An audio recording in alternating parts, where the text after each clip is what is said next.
Ei, bom dia. Aqui é Jaque, amiga da Bárbara, da página dos Filhos, Desafios e Ministério. E eu estou dando continuidade à leitura do livro Mais Linda em 40 Dias, da editora Thomas Nelson, escrito por Nanda Bezerra. Hoje é o dia 32, cujo título é A Decisão de Não Duvidar. Tenho aconselhado várias mulheres que têm diferentes problemas, no casamento, na família, no trabalho, em questões pessoais. Reparo, porém, que todos os problemas têm causas comuns: as dúvidas. Duvidar é ao contrário de ter fé.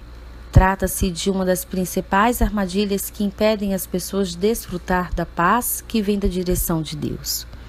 Estamos conversando há alguns dias sobre fé e estabelecemos alguns pontos fundamentais sobre ela.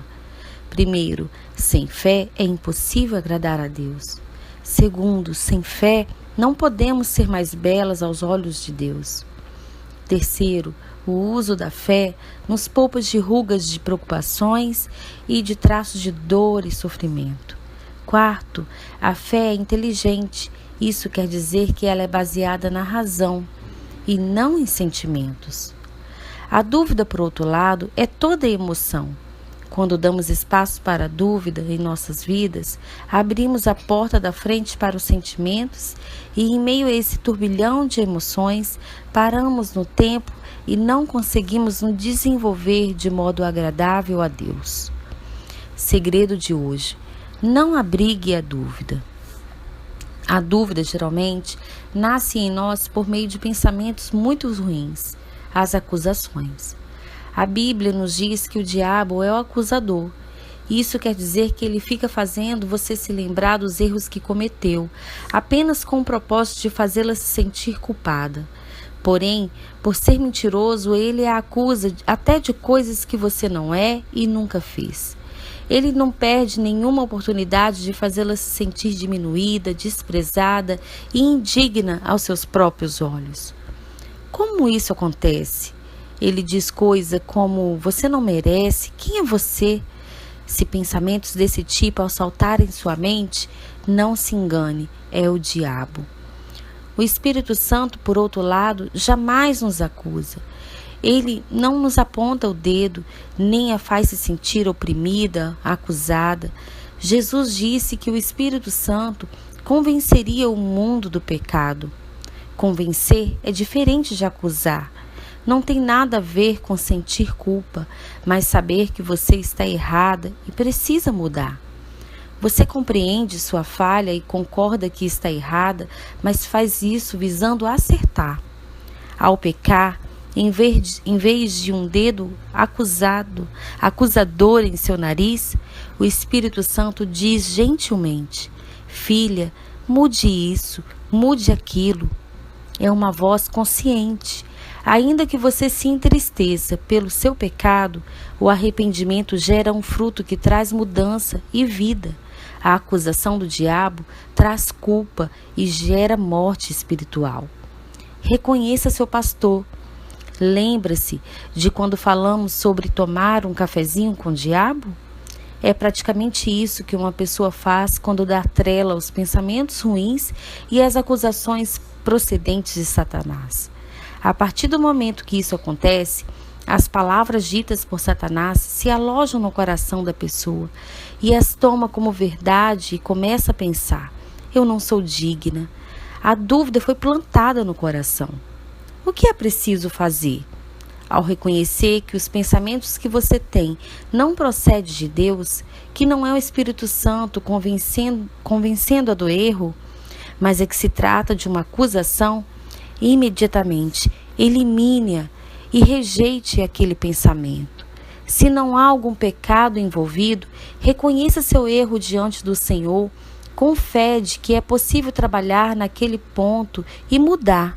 Porém, não aceite o diabo lhe fazendo e lhe dizendo que você não é de Deus, e que você não merece. Saiba que nenhum de nós somos merecedores, mas é pela sua infinita misericórdia que conseguimos chegar a Ele. A chave disso tudo está em reconhecer de onde procede o pensamento. Se somos de Deus e investimos em uma comunhão com Ele, vamos reconhecer a sua voz. João 10, 4, 5 diz assim: Todas as ovelhas que lhe pertencem o seguem, pois conhecem a sua voz, mas jamais seguirão um estranho. Pelo contrário, fugirão dele, pois não conhecem a voz dos estranhos. Se não há intimidade, essa comunhão contínua entre nós e Deus, então não tem como reconhecermos a voz do bom pastor. Em contrapartida, há espaço de sobra para o diabo semear pensamentos negativos e dúvidas em nós, uma vez que não temos condições de discernir de onde vem. Essa é a importância da intimidade com Deus. Quanto mais íntimas dele nos tornamos, mais estamos acostumadas à sua voz. Sabemos quando é ele quem nos chama a atenção sobre determinado erro ou determinado pecado. Não se trata de acusação. Sabemos que somos humanas, suscetíveis ao erro. Portanto, reconhecê-los e confessá-los deve se tornar uma prática natural. Ao investir na comunhão com Deus, Ele começa a moldá-la para ser linda como Ele quer e a conduzi-la em seus passos. A presença dele em sua vida é tão certa que se o diabo lhe disser que você não é de Deus, isso não vai nem incomodá-la. Você sabe que se trata de uma mentira. Seria como se alguém chegasse até mim e dissesse: você não é casada com o Júnior. Bem, eu sou casada com ele. Não importa quem diga isso, nem o quanto diga, não mudaria a realidade, nem tiraria de mim a certeza de que o Júnior é meu marido. Ora, bolas, quem ousaria, não é mesmo?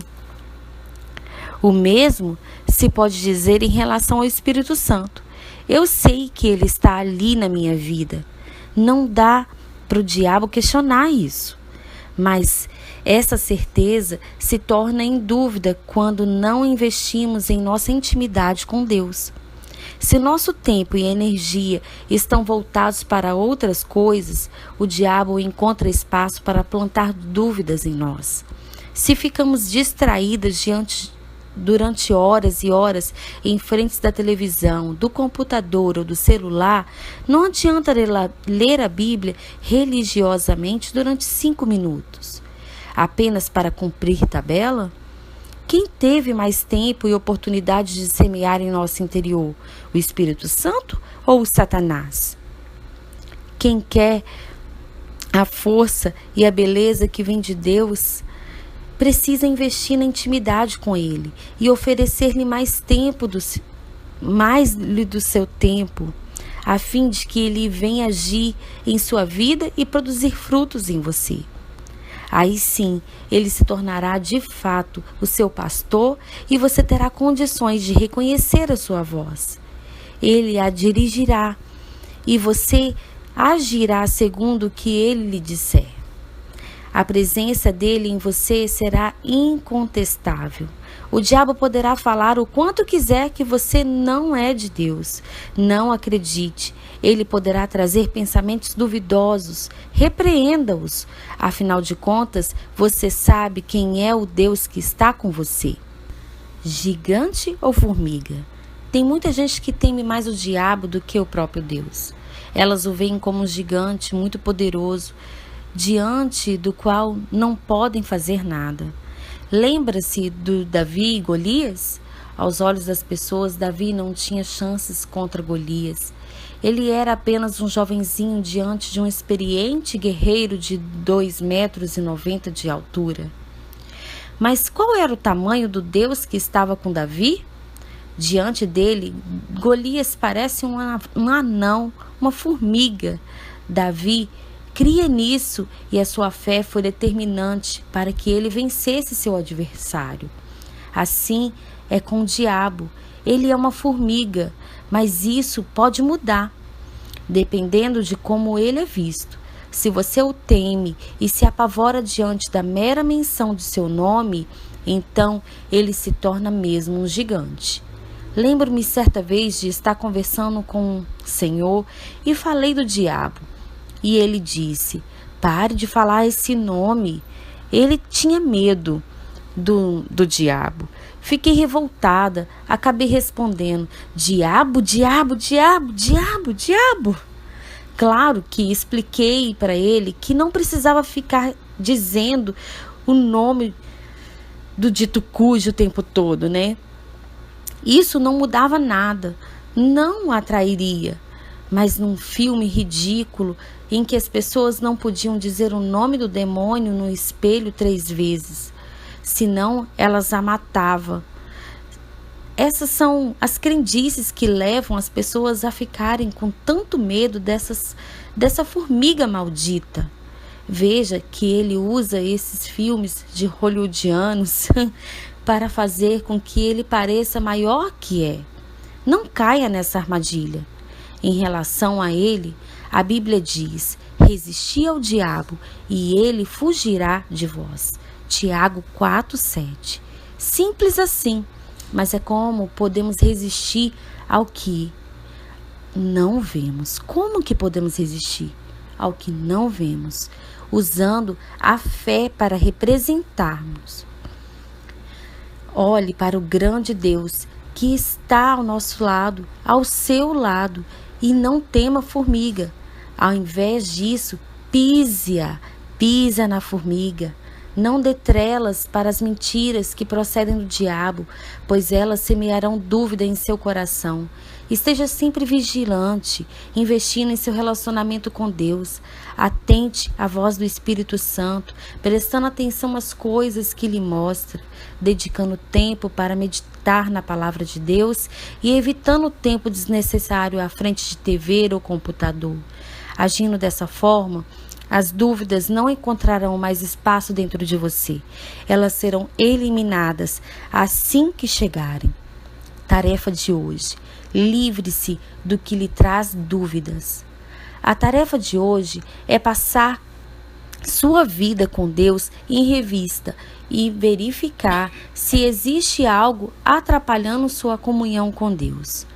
Há algum hábito que toma muito do seu tempo, mais do que deveria, e que tem se tornado prioridade em sua vida, acima do seu relacionamento com Deus?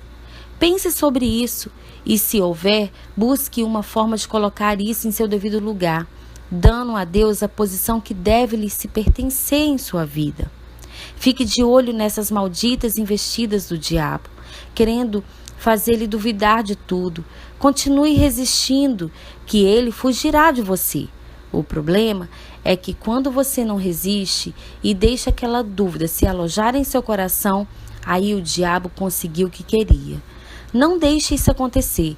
Resista, resista e resista. Ele vai desaparecer. Amém?